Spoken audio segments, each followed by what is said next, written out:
ఇలాంటి కూడికలు పెట్టాలని మీ దైవజనుల్లాగా ఏ సేవకులైన సంఘక్షేమం కొరకు ప్రార్థనలు పెట్టినా అవన్నీ ఈజీగా జరిగేది కాదు.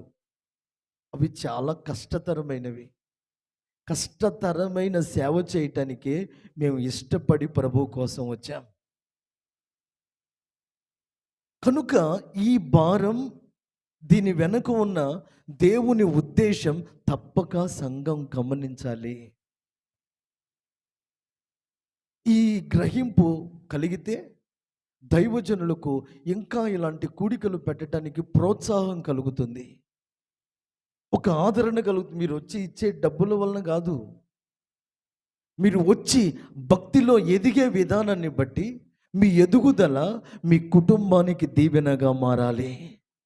మీ ఆత్మ సంబంధమైన వాంఛ తృష్ణ అనేకులలో ఈ